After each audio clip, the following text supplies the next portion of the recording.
Welcome back. ಹೊಸ ವರ್ಷಕ್ಕೂ ಮುನ್ನವೇ ವರ್ಷಾಚರಣೆಯನ್ನ ನಡೆಸುವ ವಿಚಾರಕ್ಕೆ ಕೇರಳಿಗರ ಪುಂಡಾಟ ಜೋರಾಗಿದೆ. ರಾಜ್ಯದ ಅಭಯಾರಣ್ಯದ ಒಳಗೂ ಕೂಡ ಅಕ್ರಮ ಪ್ರವೇಶವನ್ನ ಮಾಡಿದ್ದಾರೆ.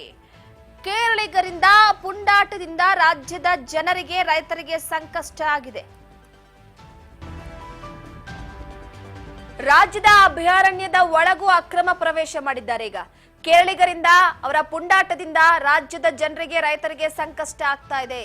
ನಾಗರಹೊಳೆ ಅಭಯಾರಣ್ಯದ ಒಳಗೂ ಅಕ್ರಮ ಪ್ರವೇಶ ಮಾಡಿದ್ದಾರೆ. ಎಂಡೆ ಏಟಿನಲ್ಲಿ ಯುವತಿಯರ ಜೊತೆ ಮಸ್ತ್ ಮಜಾ ಮಾಡ್ತಿದ್ದಾರೆ ಯುವಕರು. ಹೊಸ ವರ್ಷ ಹತ್ರ ಬಂತು. ಇನ್ನೇನು ನಾಳೆ ಕಳೆದ್ರೆ ನಾಡಿದ್ದು 1ನೇ ತಾರೀಕು ಹೊಸ ವರ್ಷದ ಸಂಭ್ರಮಾಚರಣೆ. ನಾಳೆ ಅಂತೂ ಕೇಳೋದು ಬೇಡ ಬಿಡಿ.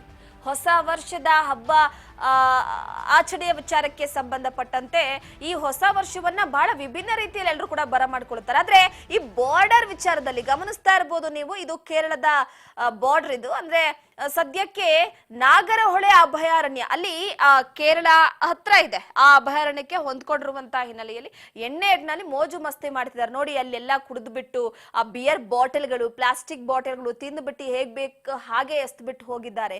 ಸೊ ಇದರಿಂದ ಅಲ್ಲಿರುವಂತಹ ಜೀವ ಸಂಕುಲಕ್ಕೂ ಕೂಡ ಸಾಕಷ್ಟು ತೊಂದರೆ ಆಗುತ್ತೆ.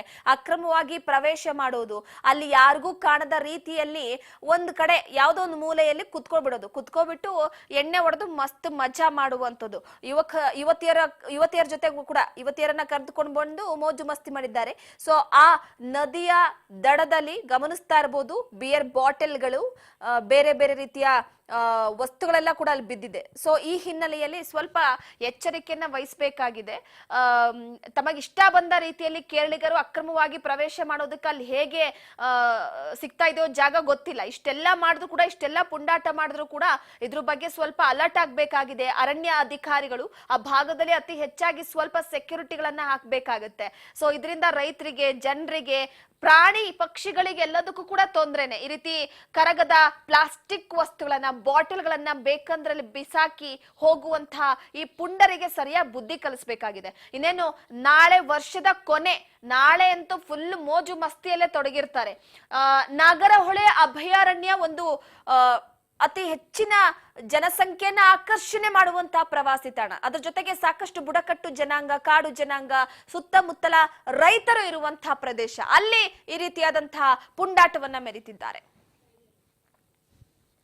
ಕವರು, ಪೇಪರ್ಗಳು ಆಳು ಮುಳು ಬಿಟ್ಟು ಏನು ಕಾಣಲ್ಲ. ಯಾರು ಬೇಕಾದ್ರು ಬಂದು ನೋಡ್ಬೋದು. ಇಲ್ಲಿ ಯಾರು ಕೇಳೋಂಥವ್ರು ಇಲ್ಲ. ಇಲ್ಲಿ ಅರಣ್ಯದವ್ರು ಇರ್ಬೋದು, ಅರಣ್ಯ ಇಲಾಖೆ ಇರ್ಬೋದು, ನೀರಾವರಿ ಡಿಪಾರ್ಟ್ಮೆಂಟ್ ಇರ್ಬೋದು, ಪೊಲೀಸ್ ಡಿಪಾರ್ಟ್ಮೆಂಟ್ ಇರ್ಬೋದು, ಇದಕ್ಕೆ ಸಂಬಂಧಪಟ್ಟವ್ರು ಯಾರು ಇಲ್ಲಿ ಗಮನಿಸ್ತಾ ಇಲ್ಲ. ನಾವಿಲ್ಲಿ ಮತ್ತೆ ಬರ್ತೀವಿ, ನಾವು ನೈಟು ಗದ್ದೆಗೆ ಬಂದರೆ, ನಾವು ಮಧ್ಯಾಹ್ನ ಬರ್ತೀವಿ. ಒಂದ್ಸಲ ನಮ್ಮ ಹೆಂಗಸ್ರನ್ನೆಲ್ಲ ಗದ್ದೆಗೆ ಬಂದರೆ ಹೆಂಗಸ್ರ ಜೊತೆ ಗಲಾಟೆ ಮಾಡವ್ರೆ. ಕೆಲವು ಕುಡಿದ್ಬಿಟ್ಟು ಏಕಾಏಕಿ ಬಂದವ್ರು ಊಟ ತಕೊಂಬವ್ರೆ. ನಾವು ಒಳಗಡೆ ಇದ್ದೀವಿ, ಕುಡಿದ್ಗೆ ಅಂದಲ್ಲಿ ಅವನು ಹೆಂಗಸ್ರ ಜೊತೆ ಎಲ್ಲ ಗಲಾಟೆ ಮಾಡವನೆ. ಇಲ್ಲಿ ಅರಣ್ಯದಲ್ಲಿ ನಮ್ಗೊಂದು ಕಿಲೋಮೀಟ್ರ್ ಇಲ್ಲಿ ನಮಗೆ ಅರಣ್ಯ ಸೇರ್ದಂಗೆ ಇರೋದು. ನಾವು ಇಲ್ಲಿ ಯಾರು ಅಬಕಾರಿಯವರು ಇವತ್ತವರೆಗೆ ಬಂದು ಅಬಕಾರಿ ಡಿಪಾರ್ಟ್ಮೆಂಟು ಏನಂತ ಕೇಳಿಲ್ಲ. ಬಂದು ಬೇಕಾದ್ರೆ ಅವರು ಟ್ರ್ಯಾಕ್ಟರ್ ತಂದ್ರು, ಟ್ರ್ಯಾಕ್ಟರ್ ತುಂಬಿಕೊಡ್ತೀನಿ ಬಾಟ್ಲ್ಗಳನ್ನ. ನಾನು ಬಾಟ್ಲು ಮತ್ತು ವೇಸ್ಟ್ ಪೇಪರ್ಗಳನ್ನ ಒಂದು ಟ್ರ್ಯಾಕ್ಟರ್ ತಂದು ತುಂಬಾಷ್ಟು ನನ್ನ ಗದ್ದೆ ಒಳಗಡೆ ಇದೆ.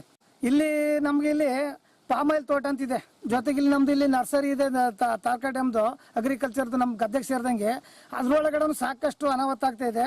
ಫಾರೆಸ್ಟ್ ಇಲಾಖೆಗೆ ಹೋಯ್ತಾರೆ, ಒಳಗಡೆ ನುಗ್ತಾರೆ. ಅರಣ್ಯ ಇಲಾಖೆ ಒಳಗಡೆ ನುಗ್ತಾರೆ, ಪೇಪರ್ಸ್ ಎಲ್ಲ ಇಡ್ತಾರೆ. ಇಲ್ಲಿ ಯಾರು ಕೇಳೋ ಅಂಥವ್ರಿಲ್ಲ.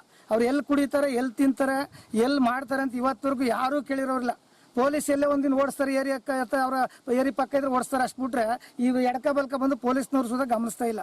ಇಲ್ಲಿ ಬಂದು ಏನು ನಮ್ದೊಂದು 5 ಕಿಲೋಮೀಟರ್ ಕವರು, ಪೇಪರ್. ನಮ್ದು ಒಂದು 5 ಎಕರೆ ಜಮೀನು ಇದೆ. ಈ ಜಮೀನಲ್ಲಿ ನಾವು ವ್ಯವಸಾಯ ಮಾಡ್ತಾ ಇದೀವಿ. ಇಲ್ಲಿ ಏನಪ್ಪ ತೊಂದರೆ ಏನಂದ್ರೆ, ಇಲ್ಲಿ ಕುಡುಕ್ರ ಅವಳಿ ಜಾಸ್ತಿ ಆಗ್ಬಿಟ್ಟಿದೆ.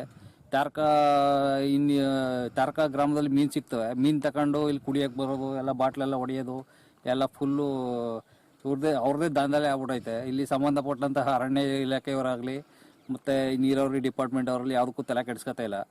ಇದನ್ನ ಫಸ್ಟು ಸಂಬಂಧಪಟ್ಟಂತಹ ಅಧಿಕಾರಿಗಳು ಇಲ್ಲಿ ಬಂದು ನೋಡಿ, ಇನ್ನು ಪ್ಲೇಸ್ನ ನೋಡಿ, ಮತ್ತು ಭಾರಿ ಪರಿಸರ ಮಾಲಿನ್ಯ ಆಗ್ತೈತೆ.